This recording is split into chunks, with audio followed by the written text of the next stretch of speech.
fort de cette édition, l'état-major de l'armée de mer, à travers sa brigade des unités flottantes, vient d'arraisonner des navires contenant de la cocaïne. Cette quantité de drogue a été présentée au commandement de la gendarmerie nationale en présence des autorités de la transition et des acteurs concernés dans cette lutte. Le point avec Ajda Omar Kamara, correspondant de la presse militaire.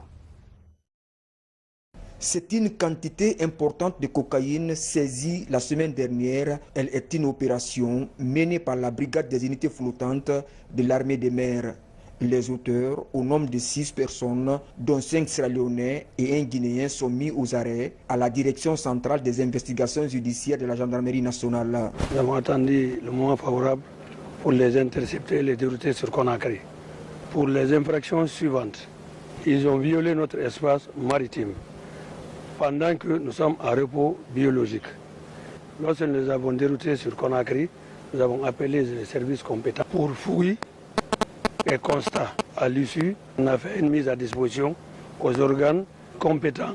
Informé de cette prise importante, le ministre délégué à la présidence chargé de la défense nationale et son homologue de la justice, garde des Sceaux, se sont rendus successivement à l'état-major de l'armée des mers et au haut commandement de la gendarmerie nationale, direction de la justice militaire, pour encourager les hommes. Le travail de l'armée, c'est surveiller l'espace maritime guinéen, assurer l'intégrité du territoire maritime guinéen et en cas d'infraction, c'est constaté par la gendarmerie maritime et ramené sur le continent, déféré à la justice qui est chargée de voir l'opportunité de poursuite.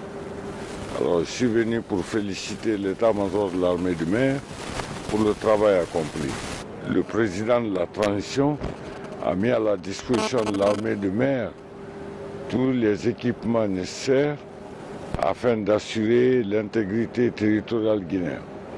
Nous sommes là en tant que département qui est chargé de la mise en œuvre de la politique pénale du gouvernement par rapport à cette question de trafic international de la drogue.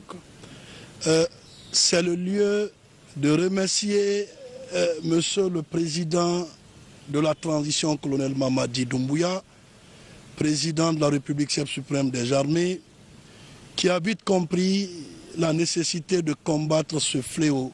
En ma qualité de ministre de la Justice, garde des Sceaux, je vous promets que la justice fera son travail pour que plus que jamais nos services de sécurité soient encouragés, parce que ça ne sert à rien d'arrêter les personnes qui sont impliquées de telles pratiques sans qu'il y ait une sanction disciplinaire ou pénale. Cela va décourager d'éventuels candidats à de telles pratiques. Depuis la prise du pouvoir par les autorités de la transition, d'énormes efforts sont consentis pour lutter contre la délinquance et le banditisme dans le pays. La saisine de cette quantité de drogue prouve l'engagement des autorités à combattre ce phénomène de trafic international de cocaïne.